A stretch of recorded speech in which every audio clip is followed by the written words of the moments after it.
Shalom teman-teman semua, selamat datang kembali di KA Talks bersama saya Brian dan saat ini saya sudah ditemani oleh satu host magang ya.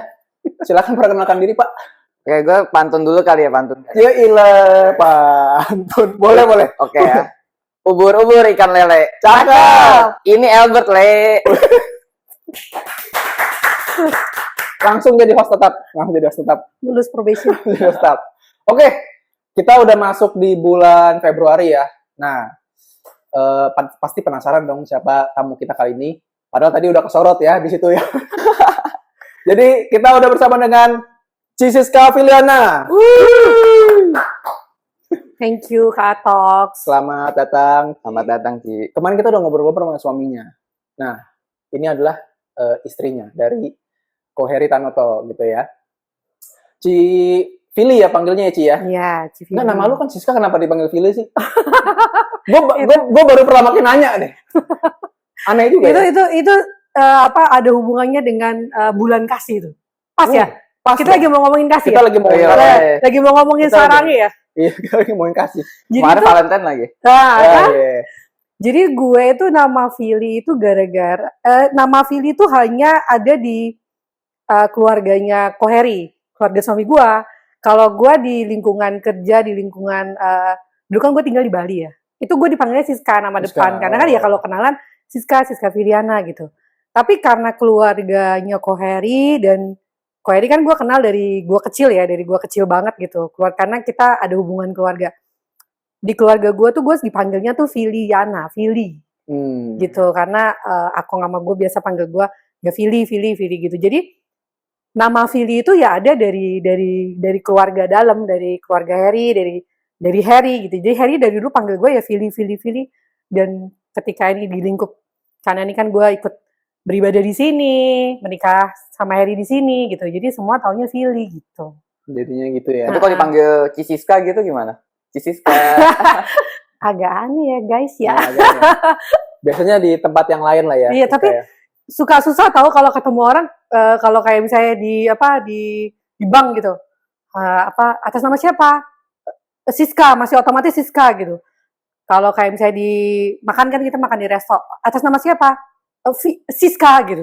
Aduh repot banget sih asli. Malah takutnya lo kalau lagi nunggu dipanggil Siska malah nggak ngeh gitu ya. Takutnya ya. Enggak, masih ingat sih. Oh, masih ingat ya. Iya. Oke, jadi bener banget hari ini di bulan ini kita membahas tentang kasih ya. Kasih. S-I-H. Guru sekolah minggu. Iya, guru sekolah minggu. Jadi kita membahas tentang kasih nih teman-teman. Nah, mungkin buat pertanyaan di awal ya, buat ke Civilin ya. Kan ada yang bilang kasih itu bahasa universal. Cinta bahasa universal gitu kan. Semua orang ya tahu lah kasih gitu. Tapi sebenarnya ada nggak sih perbedaan kasih yang versi dunia ini gitu ya, sama kasih yang diajarin sama Tuhan Yesus sendiri gitu?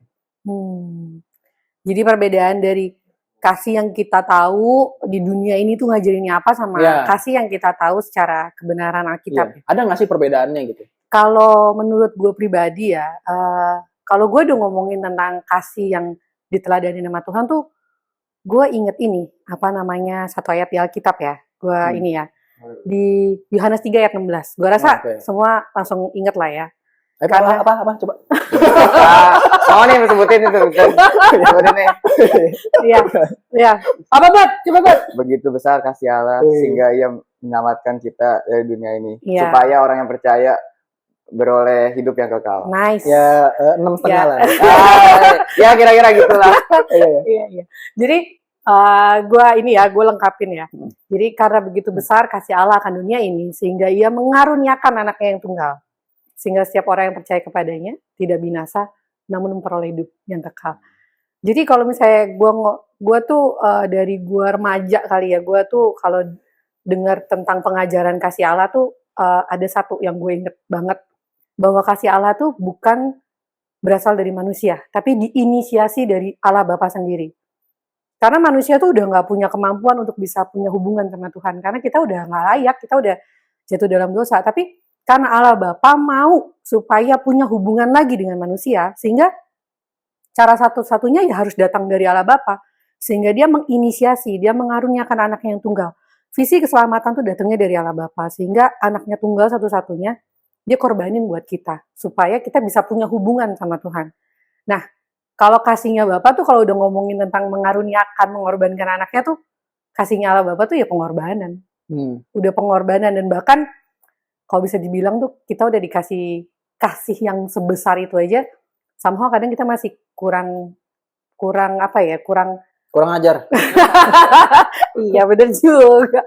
Iya, kita masih kayak kurang bisa ngasih menghargai gitu. Tapi ya itulah kasih Bapa gitu, eternal dan membawa ke hubungan yang kekal gitu, yang membuat kita yang nggak layak ini jadi layak untuk dikasihi. Kalau itu yang gue dapat ya dari kasih Allah Bapa. Senggak layak apapun gue, tapi karena Allah Bapa tuh kasihnya begitu besar buat gue, pengen punya hubungan sama gue, sehingga dia membuat gue yang gak layak ini dengan gue melalui anaknya yang tunggal, Tuhan Yesus, gue bisa punya hubungan sama Allah Bapa.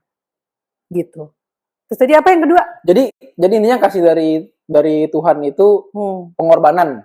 Pengorbanan. Jadi pengorbanan. Pengorbanan dan hubungan. Hubungannya kekal. Ya, hubungan yang kekal. Bahwa kita tuh ke hubungan yang kekal, bukan cuma dia berkorban, tapi at the end tuh bahwa kita ke hubungan yang kekal sama Tuhan gitu loh. Dan itu bukan hanya Tuhan ajarkan, tapi Tuhan lakukan gitu. Tuhan lakukan. Nah, kalau yang versi kaset, versi dunia gitu misalnya. Versi ini ya, versi dunia ya. Lu tahu lagunya itu nggak sih, bro? Gue mau nyanyi, gue takut fals nih. Itu loh lagunya. Lagu ini, Naif. Bukan, yang itu loh yang ada lagunya liriknya. Cinta ini membunuhku itu loh. Oh, Cinta ini membunuhku. Oke. Kita saksikan cuplikannya berikut. Ya, gue tahu. Iya. Cinta jadi tuh, ini. Adanya Shen kan. Cinta ini membunuhku, ya tahu. Iya. Kenapa? Jadi, kalau misalnya teman-teman sadari itu, gue bukan bilang lagu itu salah ya. Gue nggak bilang kayak gitu ya. Cuma itu menggambarkan lah kondisi mungkin. Kalau cinta dunia itu tuh bentuk aktualisasi lu mengasihi seseorang sehingga lu mendapatkan sesuatu. Oke. Iya kan? Lu mau berkorban. Tapi untuk mendapatkan sesuatu. Yes, gitu. You got something gitu dari itu. Kenapa? Karena sebenarnya basically manusia diciptakan Tuhan tuh untuk punya gambar dan rupa Allah. Gambar dan rupa Allah tuh mengasihi gitu loh. Kasih. Tapi karena kita jatuh dalam dosa, kita punya keegoisan, sehingga ketika kita mengasihi orang lain, we are something from her atau from him atau from them gitu. Maksudnya, ya lu harus bayar gua. Kalau lu nggak balikin apa kebaikan yang gua udah kasih ke lu nggak baik, lu nggak layak. Ada returnnya gitu. Ada returnnya, dan sehingga ketika itu lu udah mengasihi, lu udah sayang, tapi ternyata lu udah berkorban lah ya, misalnya buat sahabat lu, gua udah habisin waktu buat lu. Tapi lu malah begini sama gua, malah lu ninggalin gua, lu asik sendiri. Lu ngerasa kecewa. Kayak lagu The Massive, mungkin dia udah cinta ya, udah berkorban banyak, tapi let's say mungkin ya ceweknya kenapa gitu, sehingga cinta ini membunuhku. Beda gitu. Sedangkan kalau kasih dunia itu membawa lu pada hubungan yang harus timbal balik, sehingga ketika lu nggak timbal balik, lu akan tersiksa, lu akan galau, nggak ada habisnya. Lu akan ngerasa diri lu useless, worthless, lu akan ngerasa jadi victim, lu akan ngerasa orang lain tuh lebih rendah karena nggak menghargai lu. Sedangkan bandingin sama kasihnya Tuhan yang tadi gue bilang kan, dia lah Bapa yang sungguh besar, dia rela ngasih anaknya cuma buat kita yang nggak layak, yang even bahkan kita tuh dalam keseharian kita aja kita masih suka nggak menyadari keberadaan dia gitu. Tapi dia tetap setia sama kita. Dan dia tetap Allah yang besar, Allah yang tetap ada kasihnya, sumber kasih yang gak habis-habisnya. Jadi kalau dunia tuh kayak kasih itu harus ada timbal balik gitu. Jadi kalau Tuhan tuh even kita masih ya begini gitu ya. Maksudnya masih kurang ajar, tapi Tuhan udah mengasihi gitu ya. Tetap setia. Kasihnya nggak berubah gitu, nggak berkurang gitu ya. Dulu, sekarang, dan selamanya. Dan seharusnya kita yang jadi anaknya begitu juga gitu ke orang lain. Iya, gitu, kan? Karena kan kita diciptakan menurut gambar dan rupa Allah. Iya kan? Harusnya kita bisa mempraktekkan itu. Walaupun kadang mungkin kayak kita udah berbuat baik tapi orang nggak menghargai itu, ya udah itu urusan dia gitu maksudnya. Ya apa namanya, ketika berbuat baiknya apa dulu nih, kita sebenarnya itu datang dari kita ya. Ketika kita mau berkorban buat sahabat kita tuh balik lagi ke hati kita.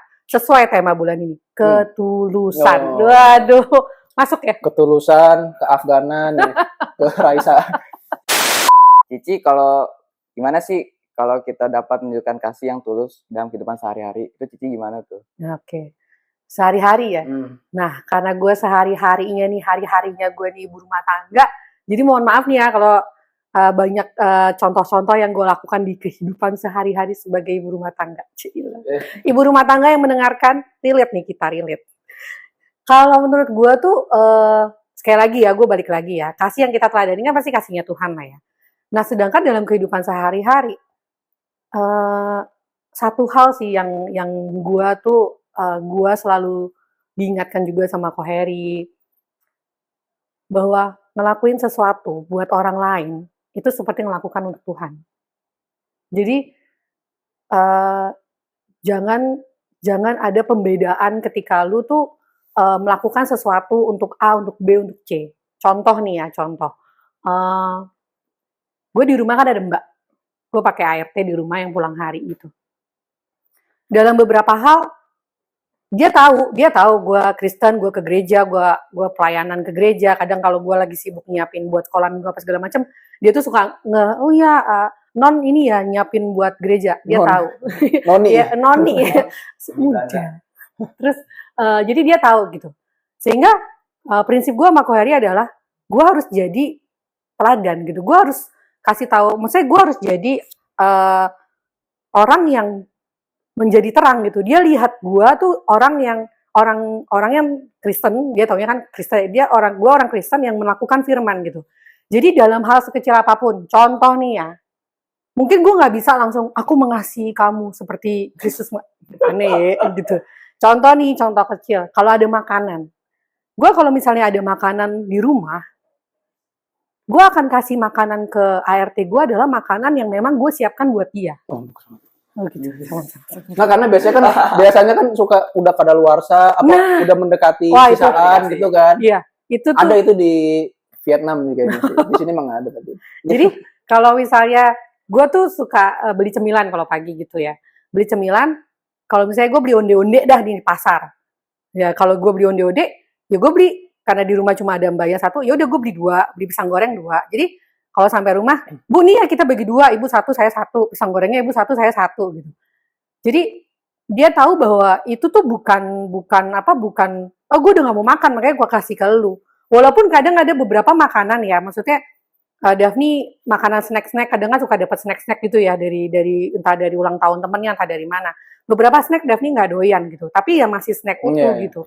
Nah itu gue bilang, ibu nih anaknya doyan apa enggak gitu. Jadi tidak membedakan gitu. Maksudnya kita ke siapapun kita harus ngasih tunjuk bahwa ya gue mengasihi lu sama seperti gue mengasihi yang lain, seperti gue memperlakukan lu sama seperti gue memperlakukan saudara gue atau siapapun gitu. Nah, tapi ada beberapa hal yang lu bisa lakukan kalau menurut gue nih ya prakteknya ke orang-orang yang deket sama lu. Contoh sahabat lu atau contoh kalau gue nih misalnya ke Daphne atau ke Kitty ada ipar gue. Sebentar tadi mbaknya tuh udah umur berapa Ci? Seumuran gue lagi. Oh seumuran lu? Iya. Oh namanya siapa? Mbak Saropah. Mau kenalan. Siapa tahu dia denger ya, Mbak Saropah. Mbak Saropah. Nah, Ci, sebenarnya nih ya, kita udah ngundang dia. Kita panggilkan dia Mbak Saropah. Gue harus kasih linknya sih dia. Nggak, lanjut. Tadi orang yang deket ya, Daphne, orang yang deket ya. Gue rasa beberapa orang udah tahu tentang tangki cinta. Tahu nggak sih tangki cinta? Cinta tahu. Apa love language? Love language. Ya. Bahasa Inggris itu jadi tangki cinta ya di Indonesia. Agak aneh ya. Love barrel. Iya, love barrel. Oke. Jadi kayak love language gitu loh. Kan lu tahu kan love language ada apa aja coba, Bet? Tapi kalau favorit gue ya, berdoa. Banget. Berdoa. Kan biasanya ada sertifikat atau gimana gitu. Tapi favorit gue berdoa gitu. Tim pengajaran. Tapi bagus loh ini, berdoa. Berdoa buat orang yang lu kasihi. Saling mendoakan. Coba dibikin teorinya jadi love language ke-6. Love language ke-6 ya. Nanti gue susun teorinya deh. Jadi itu love language tuh ada tesnya sebenarnya kan. Hasilnya tuh bisa word affirmation, gift, service, act of service ya, atau momen, waktu, time ya. Waktu. Satu lagi apa ya? Touching, sentuhan. Oh iya, physical touch ya. Jadi tuh, iya, jadi ada beberapa orang tuh memang akan merasa hatinya tergugah kalau ketika dia tuh lagi dipeluk. Kalau dia bahasa kasihnya sentuhan. Iya, physical touch gitu ya. Oke, jadi kan ada 5 tuh. Kalau gue boleh kasih tips dalam kehidupan sehari-hari, ketika kita mengasihi orang-orang terdekat kita harus tahu love language mereka apa, sehingga kita bisa menyentuh hati mereka yang terdalam. Itu bisa jadi hal yang mereka ingat. Misalnya anak kita, misalnya Daphne nih. Daphne tuh salah satu love language dia adalah word of affirmation. Gitu. Jadi tuh buat cowok. Jangan ya, Ci. Masih belum pacaran lah, Ci ya. Jangan ya, Ci. Belum, bro. Nanti buat beberapa tahun kemudian maksudnya gitu. Wah, gawat nih. Jadi mungkin terkadang beberapa orang tua ngerasa muji anak tuh, apalagi gue dulu dilahirkan di usia-usia Gen Y ya berarti ya. Oh iya, tua sekali ya. Kita sama Gen Y lagi. Kita sama Gen Y, cuman lu Gen Y awal, gue Gen Y akhir. Masih lah ya. Iya. Jadi kalau orang tua zaman dulu tuh susah loh muji anak. Lu berasa gak sih? Iya. Iya gak sih? Iya. Kayak misalnya nih kita udah nyapu. Kita tuh ya bagus gitu doang, atau enggak? Ya emang harusnya gitu lu jadi anak bantu orang tua gitu. Ada curcol lagi untuk bapak gue. Bapak gue nggak. Nah, tapi gue nggak diomong gitu sih. Cuman gitu. emang kalau yang memuji secara perkataan tuh nggak sering memang. Iya kan. Sering lah. Karena mungkin mereka memang juga dibesarkan bukan dalam kondisi yang secara parenting mereka tahu lah ya tentang memuji anak gitu. Jadi dari kecil ya gue kalau kalau do something gitu ya pujian-pujian itu ya nggak mudah mengalir seperti sekarang gue memuji Daphne. Bukan basa-basi, bukan gombal, bukan melebih-lebihkan. Tapi karena gue tahu ketika gue mengasihi anak gue dengan cara yang tepat, sehingga itu akan membentuk karakter dia menjadi orang yang tepat. Menghargai. Dia tahu apa arti penghargaan. Misalnya dia bantu cuci piring. Wah, cuci piringnya bersih ya, gitu. Good. Gitu. Jadi ketika gue ngomong kayak gitu, dia akan ngerasa dihargai. Nah, itu salah satu bentuk love language dalam kehidupan sehari-hari. Dari hal kecil cuci piring itu ya? Dari hal kecil cuci piring gitu. Gitu sih, bro. Cuci piring. Tapi kalau gue sih, ya gimana ya, kalau sama orang tua gue gak pernah dipuji sih. Itu kayak hal biasa, emang gue harus cuci piring atau nggak nyapu gitu. Tapi memang kembali lagi sih, sebenarnya bukan salah orang tuanya, tapi memang gaya dia begitu, dia emang gitu. Jadi gitu. Bukan salah atau benar sebetulnya. Iya, gitu. itu kayak suplemen. Iya. Tapi orang tua kita hadir buat kita, bekerja keras buat kita, bertanggung jawab. Mungkin yang kasih yang dia tahu lakukan gitu ya. Gitu. Ya itu gitu. Gue bekerja keras buat lu, buat pendidikan gitu. Sehingga. Itu kita harus hargain balik lah gitu. Iya. Cara hal kecil kayak tadi. Nah sekarang ngomong kamera ke nyokap ngomong. maaf. Ini kayak aplikasi ya. Oh jadi gitu ya, intinya ketika mau mengasihi secara tulus dalam kehidupan sehari-hari, apalagi ke orang terdekat, ya kita harus mengenal mereka ya. Bahasa kasih mereka tuh seperti apa gitu. Yes. Nanti ikutin tesnya yang ada. Boleh. Tim pengajaran tolong adakan ya. Oke, gitu ya. Nah, cuman kan ada juga nih yang bilang ya bahwa kasih itu butuh tindakan gitu. Nggak cuma sekedar ya orang bilang gombal atau omdo gitu kan. Itu kenapa sih? Gimana? Kenapa harus gitu? Nih ya, kalau gue balik lagi nih ya ke Alkitabnya.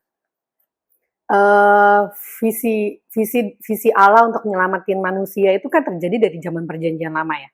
Ketika manusia jatuh dalam dosa di Taman Eden sehingga mereka udah nggak punya hubungan lagi sama Allah Bapa. Sehingga dari saat itu pun Tuhan tuh sudah punya visi untuk menyelamatkan manusia sehingga bisa punya hubungan lagi sama dia.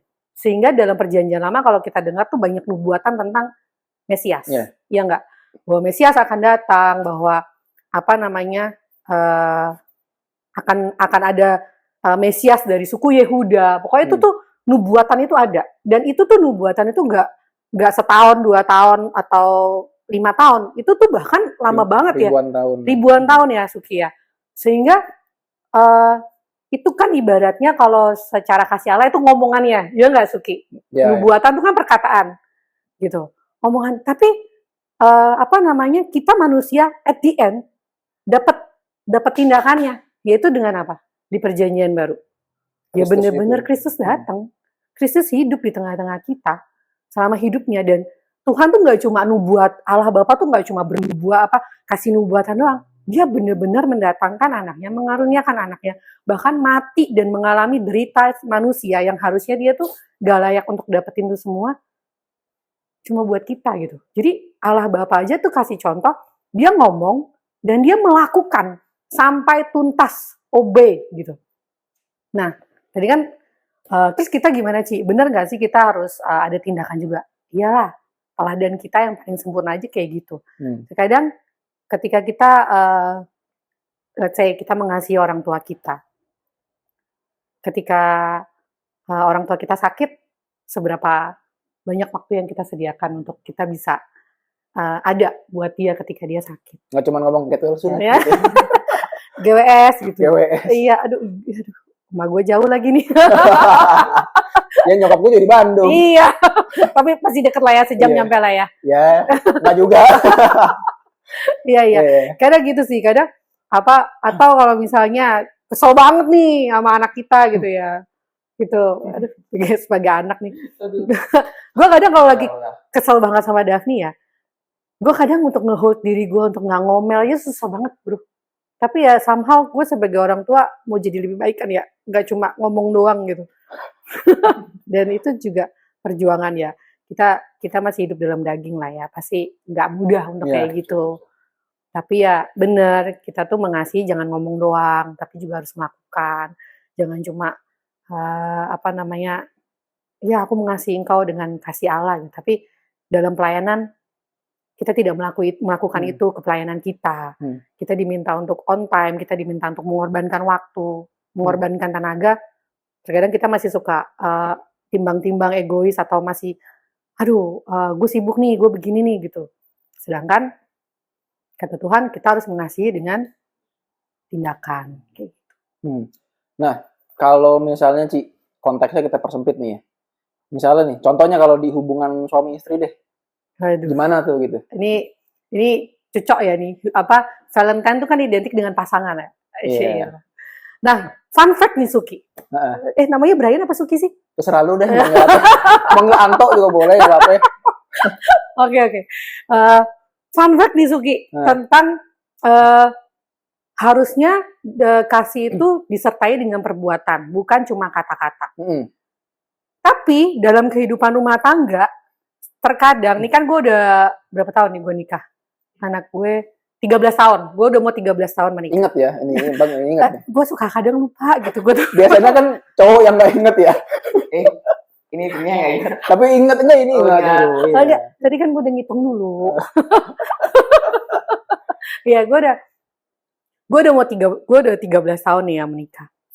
Fun fact-nya Suki, terkadang dalam hubungan pernikahan nih ya, kita sebagai suami istri tuh kadang terlalu sibuk melakukan tanggung jawab kita. Suami bekerja, gue ngurusin Daphne, masak, nganterin sekolah, nganterin les, gitu. Harry kerja, ke kantor, pulang malam, meeting, kadang juga ada pelayanan apa segala macam. Kita sampai di rumah, kita tuh udah capek banget dan ya kita suka catch up ya. Ini gimana hari ini? Tetapi somehow terkadang kita lupa untuk say I love you. I miss you. Dan kadang gue yakin deh para pendengar di sini yang kalau istri-istri gitu ya pasti suka nanya, kamu sebenarnya sayang aku nggak sih? Kalau misalnya suami gue udah 13 tahun nikah, masa gue nggak sayang? Tapi ya itu terkadang istri tuh butuh word affirmation, butuh kayak kalau misalnya butuh diafirmasi itu ya. Iya, padahal kan sebenarnya kalau bisa dibilang tuh hal yang ya gue mengasihi lu, gue bekerja keras, ada buat keluarga kita, segala macam. Tapi somehow karena kita berkutat dengan tanggung jawab itu, kita lupa untuk kasih pemanis, pemanis. Seakan-akan ya udah kita lakuin. Ya, gitu. Tapi lupa gitu. karena saking sibuknya untuk say ketika pulang mau tidur, I love you honey. Terus kalau misalnya di kantor nih ya, bapak-bapak, ibu-ibu yang mendengarkan, bapak-bapak mungkin sekarang kalau lagi di jalan, coba WA istrinya bilang, honey, I love you. Thank you for being a great mom. Itu tuh besar banget gitu. Jadi tindakan perlu, tapi dalam beberapa hal konteks rumah tangga itu tuh jadi bumbu yang sangat signifikan. Biar nggak hambar gitu Biar ya. nggak hambar, ya kan? Biar ada lah sedikit asam-asam manis, kejutan-kejutan kecil gitu. Gue jadi tahu nih, jangan-jangan Tuhan Yesus juga bahasa kasihnya word affirmation. Soalnya nanya Petrus kan, apakah kau mengasihi aku? Iya lagi. Tapi berapa kali ya? Mungkin, Iya. kali. Gitu. Benar. Iya. Tapi 3 kali lagi ya? 3 kali, Iya. Berarti gue kalau nanya Ko Heri harus 3 kali ya? Hani, apakah engkau mengasihi aku? Oke. Engkau tahu aku mengasihimu gitu ya. Iya, udah. Oke. Benar. Jadi itu ya. Jadi emang betul kasih itu harus dibuktikan dengan tindakan, tapi ya kasih itu juga harus disampaikan lewat tadi ya kata-kata, apalagi hubungan rumah tangga gitu ya. Biar harmonis. Biar harmoni lah ya. Harmonis pasti harmonis lah. Harmoni, biar ada kejutan-kejutan itu yang meningkatkan. Iya, harmoni Gajah Mada. Iya. Ya. Belok dikit Juanda. Oh iya. Gitu ya. Karena tadi kan udah cerita cinta. Ci ada pengalaman gak gitu, Ci? Pengalaman ya? Wah, banyak sih. Ini berapa episode nih? Kira-kira gue dikasihnya. Oke, pengalaman tentang kasih ya.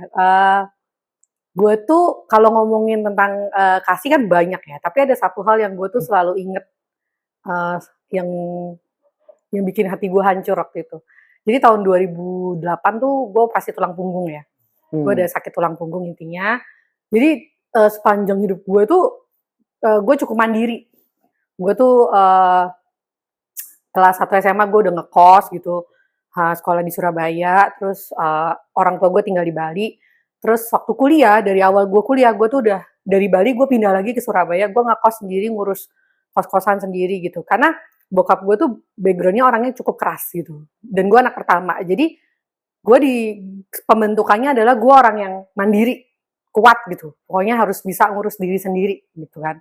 Sehingga pada saat 2008 gue sakit, dan gue harus dioperasi saat itu, operasinya cukup besar, yang jaga gue di rumah sakit tuh nyokap gue gitu. Dan gue tuh nggak pernah kebayang kalau misalnya operasi gue itu akan membuat gue untuk belajar jalan. Jadi gue pikir ya operasinya ya operasi tulang punggung ya kan, gue masih umur 18 juga ya, masih muda, masih cakep banget waktu itu kan, masih cakep apa sekarang? Iya. Nah, jadi gue nggak pernah berpikir operasi gue itu membuat gue harus belajar jalan gitu. Kayak bener-bener belajar jalan gitu. Jadi itu pasca operasi berarti. Pasca operasi gitu. Jadi bahkan dari setelah operasi untuk belajar duduk aja tuh butuh waktu 5 hari. Dari duduk keturunin kaki. Iya. Itu lihat YouTube nggak tutorial duduk gitu? Itu sih. Itu saat itu tuh bener-bener saat yang gue baru sadar bahwa gue yang bisa semua sendiri gitu, ibaratnya ngurus diri sendiri gitu. Di saat itu gue butuh bantuan nyokap gue untuk gue duduk, untuk gue makan, untuk gue berdiri. Itu gue masih belum berasa tuh Suki, kayak ya udah gue masih kayak ngejalanin ya sakit, terus gue cuma pengen sembuh gitu. Sampai satu ketika nih gue harus terapi jalan ke fisio di rumah sakit itu masih nih. Jadi gue kalau fisio tuh mesti turun ke lantai berapa gitulah, dibawa pakai bed tempat tidur gitu, karena kan gue masih belum bisa aktif. Nah saat gue lagi belajar jalan tuh gue udah senang banget. Wah gue udah bisa jalan, gue harus bisa cepat pulang dan aktivitas normal lagi. Waktu gue lagi belajar jalan baru 2 apa 3 langkah gitu, gue sakit perut.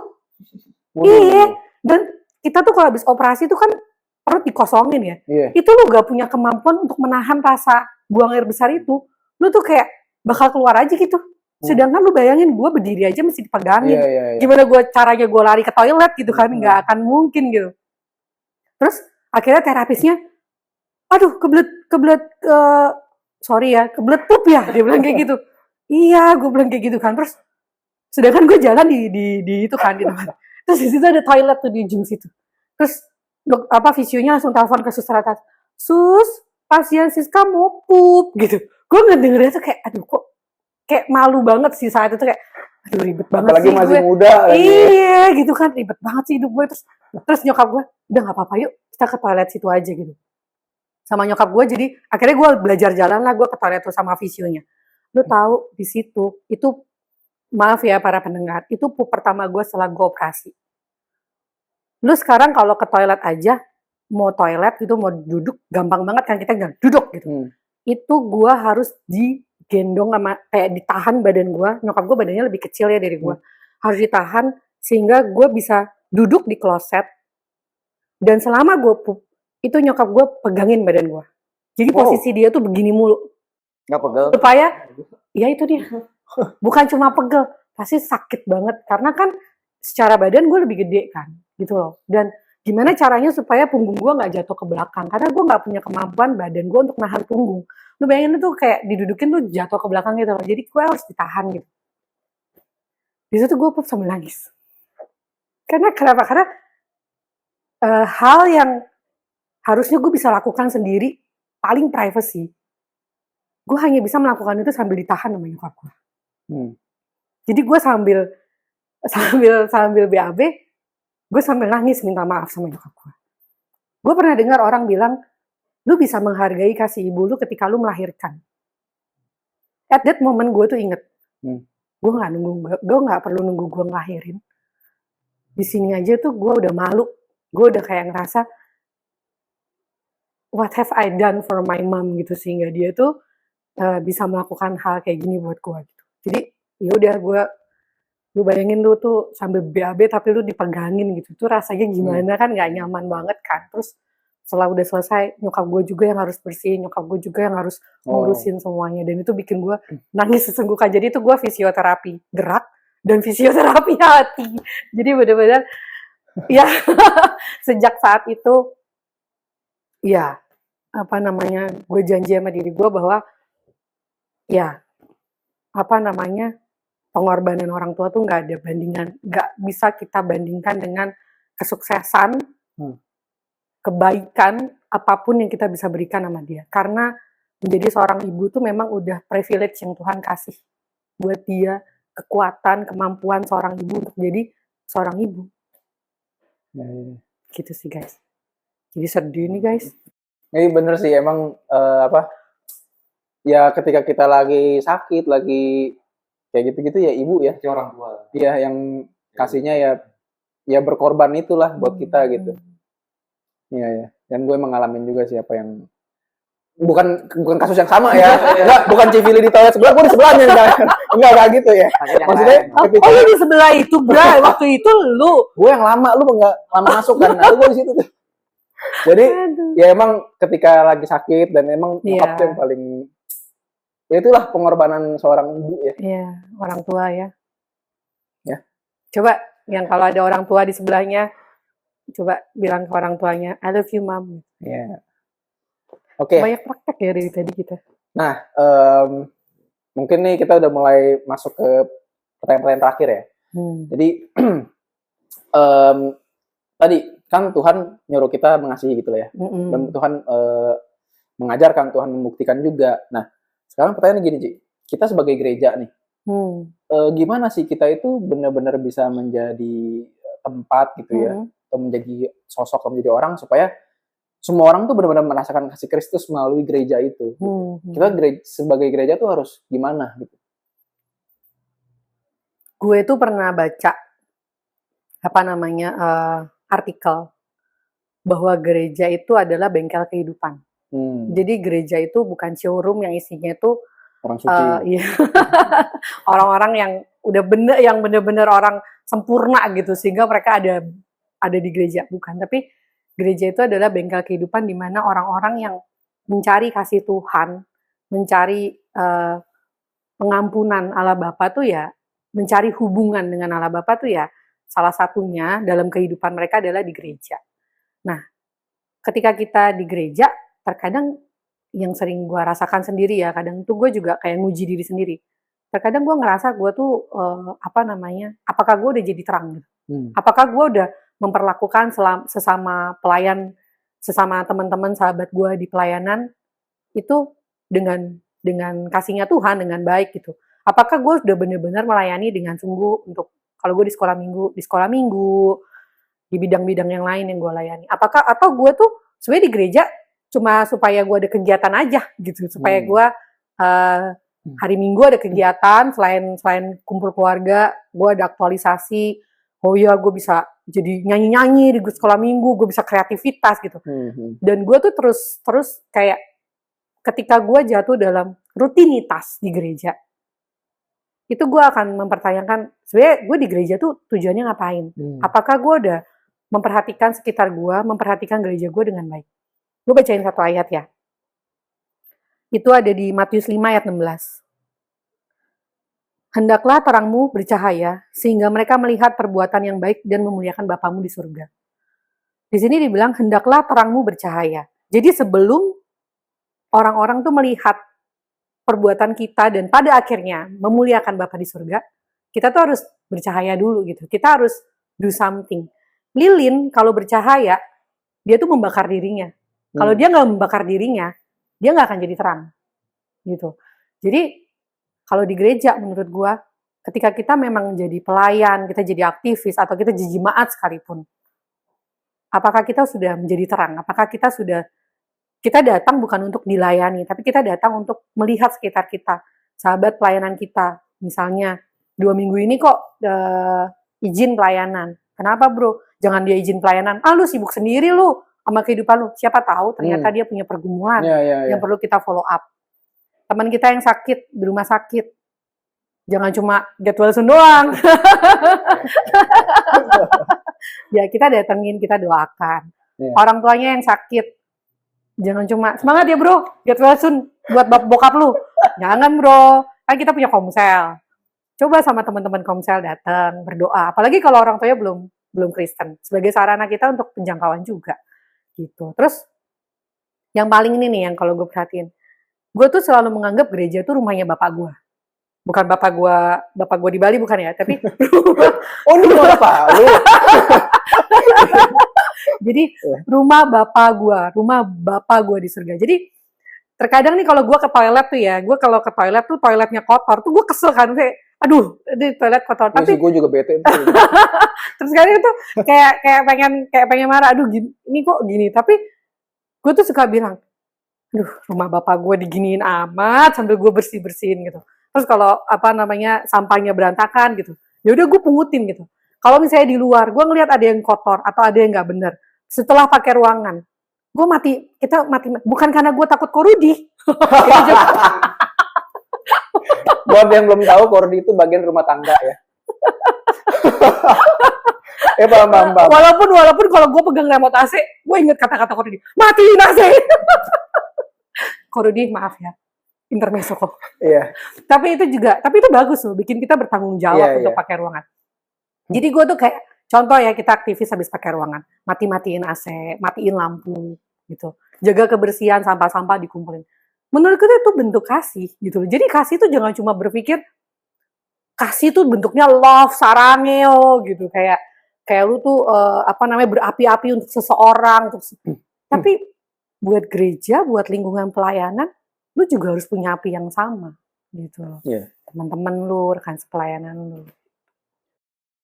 Gue highlight tadi yang pertama bagus banget tuh. Jadi memang dalam kita bergereja gitu ya, atau misalnya konteksnya tadi hubungan antar sama pelayan atau dengan jemaat, ya itu bukan cuman sekedar kita ngeliat orang tuh kayak pelayanan program, tapi ya pribadinya itu kan. Tadi ketika ada yang orang misalnya dia lagi nggak bisa melayani, bukan untuk dihakimi, lu mana sih lu gitu, tapi ya kita harus tahu kan dia punya pergumulan apa. Karena mungkin aja dia sedang ada masalah gitu kan. Dan seperti itulah kasih yang seharusnya gitu ya. Tapi ketika kita dalam pelayanan, kita mempraktekkan kasih Tuhan dengan sungguh-sungguh ya, gue percaya sih kita tuh pelayanan tuh nggak cuma tentang pelayanan gitu. Pasti kita punya hubungan lebih daripada itu. Pasti kita akan memperhatikan, pasti minimal kita tahu lah dia keluarganya di mana. Kita harus tahu itu. Maksudnya kita tuh hubungannya tuh bukan bisnis gitu. Gitu. Kita di sini, dan gue rasakan itu juga. Gue dengan mentor-mentor di atas gue dengan adik-adik di bawah gue berusaha untuk memahami konteks keluarga mereka, gue berusaha untuk memahami bagaimana kehidupan mereka, walaupun mungkin gue nggak tahu 100% ya, tapi at least ketika gue melihat mereka, gue bukan cuma melihat tentang apa yang mereka lakukan, tapi more than that gitu. Apa kebutuhan mereka. Dan ketika kita dalam pelayanan, kita semua mempraktekkan itu, kita sebagai leader, atau kita sebagai sub leader, atau kita sebagai pelayan, kita melihat leader kita bukan cuma sekedar apa yang udah lu lakuin buat gue, tetapi kita melihat sebagai apa yang udah gue lakuin buat pelayanan gue, buat sesama, buat penjangkauan di tempat ini, buat jiwa-jiwa, buat generasi di tempat ini. Maka gue percaya kita ketika mengalami hambatan dalam pelayanan, kita akan melihat tuh more than that. Kita akan melihat bukan cuma sekedar, aduh gue butuh tapi nggak ada nih. Enggak. Kita akan melihat lebih dari itu. Kita akan dikasih hikmat sama Tuhan untuk melihat sesuatu tuh dengan kacamatanya Tuhan gitu. Sehingga kita melihat pelayanan tuh bukan aktivitas, bukan program. Tapi kita melihat pelayanan tuh sebuah generasi, sebuah jiwa, sebuah tuayan gitu. Dan jangan lupa, dalam setiap pelayanan kita, itu nggak akan bisa berasa dampaknya kalau kita tuh nggak ada kasih. Dan kasih itu nggak bisa dibikin. Kasih itu diinvestasikan dan dibangun melalui hubungan. Gitu. Jadi kalau kita pelayanan di gereja, kalau kita punya hati yang tulus, kasih itu pasti akan ada dan dirasakan. Gitu. Karena itu nggak bisa dibuat, nggak bisa tiba-tiba ada. Nah mungkin gue pengen tambahin sedikit ya. Kan ada aja gitu mungkin ya orang tuh dia di gereja dia bisa ya mungkin mengasihi orang-orang di gereja atau berperilaku baik gitu. Tapi kembali lagi juga dia juga kita sebagai pelayan gitu ya ataupun sebagai jemaat, sebagai orang Kristen intinya. Bukan hanya mengasihi ketika ada di gereja, tapi kasih itu harus dibawa ke rumah juga tuh. Karena gereja itu kan bukan tempat sebetulnya, tapi kita ini kan orang-orang di gereja ya. Jadi kita membawa kasih itu juga ke rumah supaya kita juga nggak jadi orang munafik di mana di gereja terang banget, di rumah keluarganya mungkin kayak lain gitu kan. Iya. Itu kan bisa jadi masalah juga kan. Gitu konsistensi. Iya. Harus berimbang gitu berarti ya. Kitab yang terbuka. Jadi terbuka di mana aja, jangan di gereja lu dibuka, di rumah lu ditutup. Iya gitu. Gitu ya. Setuju. Good point. Ebert ada mau nanya lagi ke Ci? Mungkin udah cukup kali ya, Udah cukup ya.